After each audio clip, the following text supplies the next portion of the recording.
तो हेलो दोस्तों, आज की इस वीडियो में हम जानेंगे इतिहास के अंतर्गत आने वाले मौर्य साम्राज्य में। और मौर्य साम्राज्य में हम सम्राट अशोक के बारे में जानेंगे। पिछली वीडियो में हमने आपको बताया था कि सम्राट अशोक के महान कार्य, उसके साम्राज्य विस्तार और उसके बारे में और चीज, उसके उत्तराधिकारियों के बारे में बताया था। और इस वीडियो में हम अशोक महान के महान कार्य के बारे में जान लेता है। और क्या बता सकते हैं, और ये बताएंगे हम आपको कि अशोक को महान क्यों कहा जाता है। तो चलिए इस वीडियो को स्टार्ट करते हैं। तो हम क्या पढ़ेंगे, अशोक के महान कार्य। तो चलिए अशोक के महान कार्य को जानते हैं। क्या है अशोक के महान कार्य?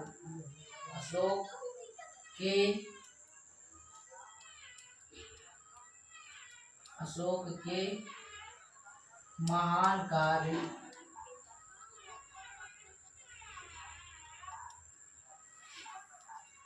तो दोस्तों थोड़ा गलत लिखा गया है। अशोक के महान कार्य के बारे में जान लेते हैं। इसके बाद, इसी वीडियो के बाद हमारा मौर्य साम्राज्य इंड हो जाएगा, यानी हमारा जो मौर्य डायनेस्टी है उस, इसके बाद हमारा मौर्य साम्राज्य जो है उसके बारे में हमें कुछ पढ़ना नहीं रहेगा। उसके बाद हम पूरा मौर्य साम्राज्य कंप्लीट करेंगे। उसके बाद हम इसके अगले साम्राज्य के बारे में पढ़ेंगे कि मगध पे कौन और मगध साम्राज्य पे कौन शासक किया। अशोक के महान कार्य। अब अशोक को महान क्यों कहा था कि अशोक एक महान सम्राट है। अब अशोक को महान सम्राट क्यों कहा जाता है, तो जानिए। देखिए, आपने सुना होगा 3 फेमस लोग के बारे में सुना होगा जिन्हें महान कहा जाता है। पहला है हमारा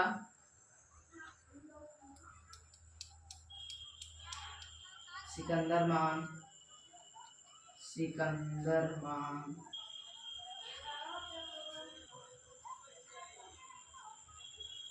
दूसरा हमारा अशोक महान।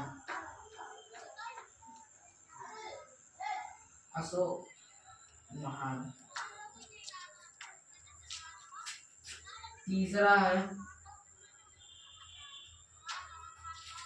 है अकबर महान।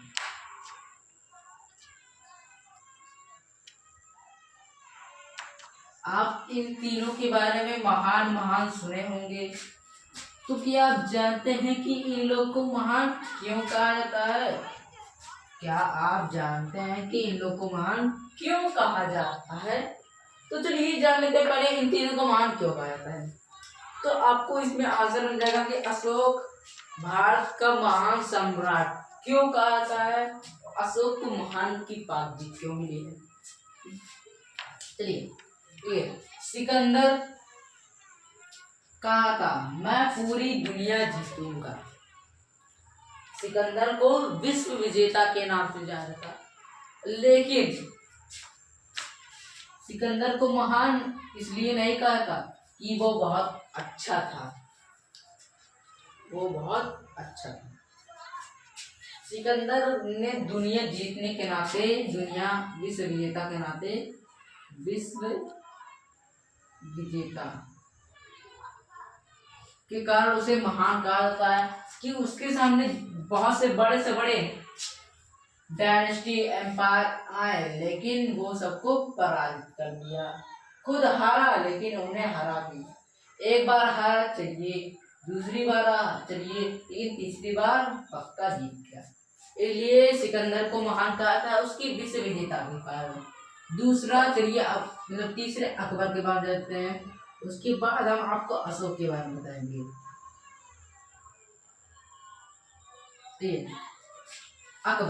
अकबर को महान इसलिए कहा जाता है कि उसने अपने राजवंश में सबसे अच्छा था। वो अपने राजवंश में वो थोड़ा अच्छा था। उसने हिंदुओं, यानी हिंदू लोग, मैं किसी के धर्म की बात नहीं कर रहा उसमें, मैं लेकिन बता रहा हूँ क्योंकि तो आपके को पढ़ना पड़ेगा जब, तो आपको जानना पड़ेगा। इसने हिंदुओं के प्रति सहिष्णुता दिखाई है। हिंदुओं के प्रति सहिष्णुता दिखाई है और अन्य धर्मों के प्रति उदारपन। अब देखिए इसने सहिष्णुता उदारपन इसलिए दिखाया है, ये नहीं कि अच्छा था, इसके मन में इसके पूर्वज का खोट खड़ा हुआ था।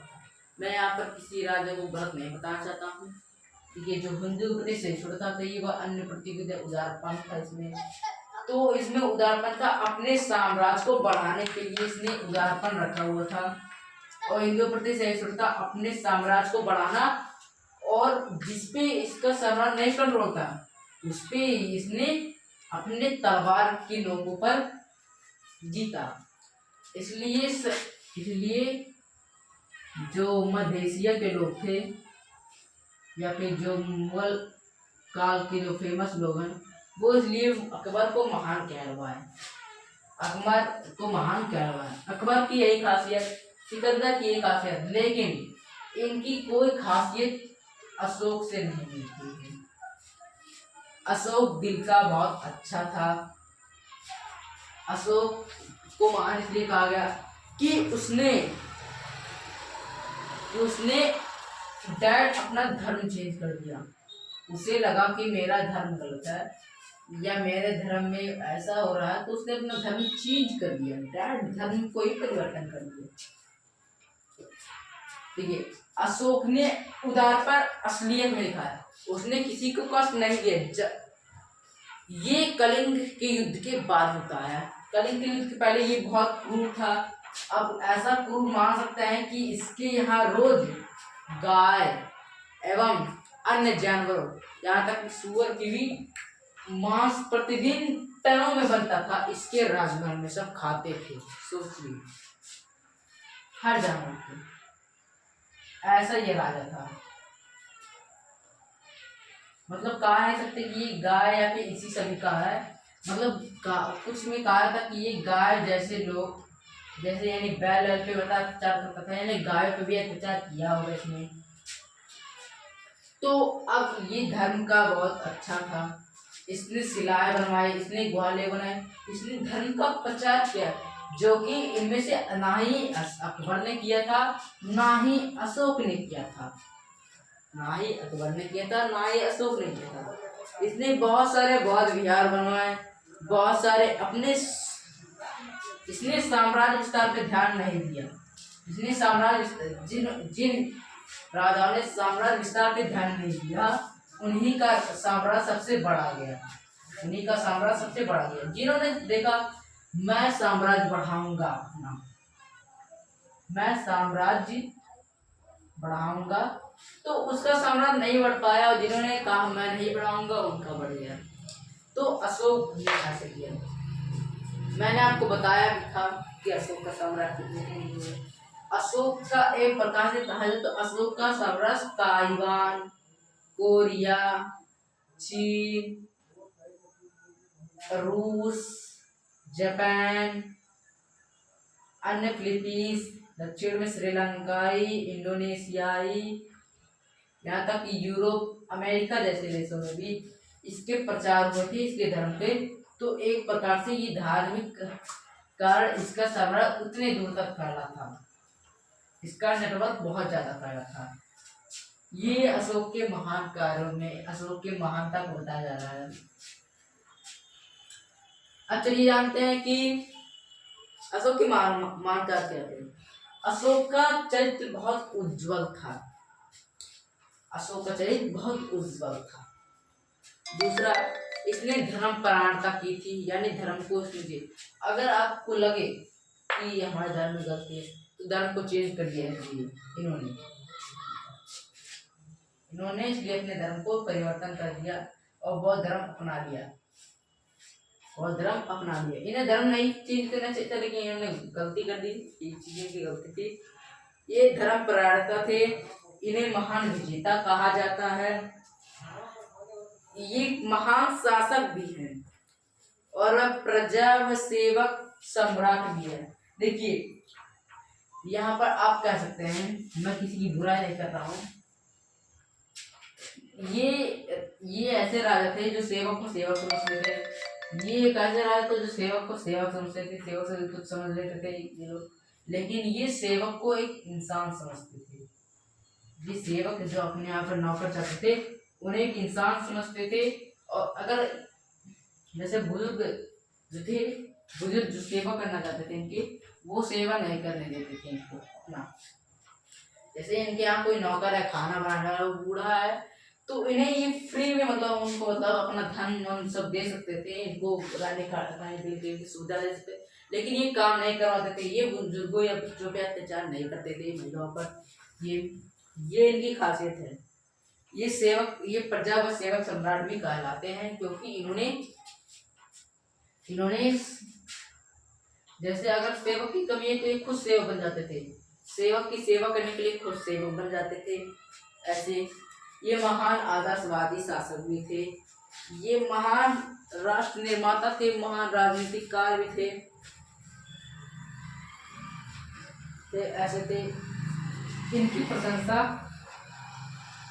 बहुत से लेखक ने की थी, जैसे डॉक्टर हेमचंद्र राज चौधरी ने इनकी प्रशंसा की थी।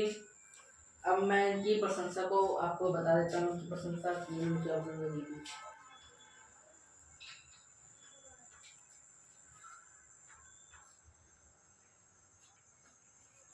भारत के इतिहास में अशोक का व्यक्तित्व बड़ा ही रोचक है।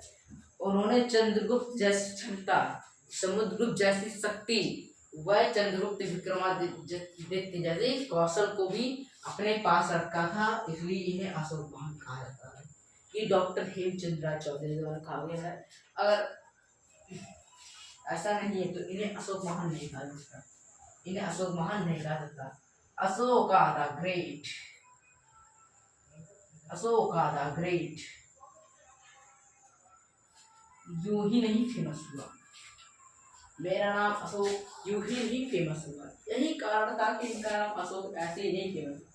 ये अन्य राजाओं से भी बहुत अच्छे मतलब मित्रतापूर्ण व्यवहार करते थे। ये इन्होंने एक प्रकार से युद्ध त्याग दिया था, इन्होंने एक प्रकार से युद्ध त्याग दिया था। अगर कोई अन्य राजा इन पे हमला ना करे या फिर इनके आदर्शों पे ठेस ना पहुंचाए तो जैसे कोई अगर इनकी प्रजा को सताए तो उस अपराधी को कठोर दंड दे देते।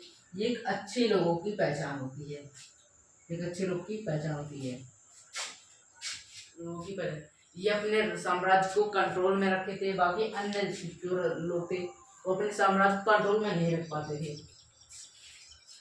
और इन्होंने अब तक इन्होंने जिन लोग पर शासन किया, जिन लोग से उनका साम्राज्य रहा, उनको इन्होंने अपना वो साम्राज्य इनको वापस लौटा दिया। कहा कि आप अपने हंसी खुशी रहिए, हम भी हंसी खुशी रहेंगे, मैं आपको आपका साम्राज्य लौटा देता हूँ, इस पे मेरा कोई हक नहीं है, इस पे मेरा कोई हक नहीं है। अगर आपको ये थोड़ा नोट डाउन इसमें कुछ करना है तो आप कर सकते हैं नोट डाउन। जैसे ये हमने उपदेश से जुड़ा था, उदाहरण इसके मौर्य साम्राज्य जैसे होता है, ये सब ये चार्ट आप बना लीजिए। इसे मिटाकर यहाँ पर अशोक महान लिखा हुआ है, अशोक महान लिखा हुआ है, आप देख सकते हैं। तो इस फ्लो चार्ट को आप बना के रख लीजिए, अगर आपको एग्जाम देते तो ये फ्लो चार्ट जरूर पूछा जा सकता है। मैं साइड में हो जाता हूँ।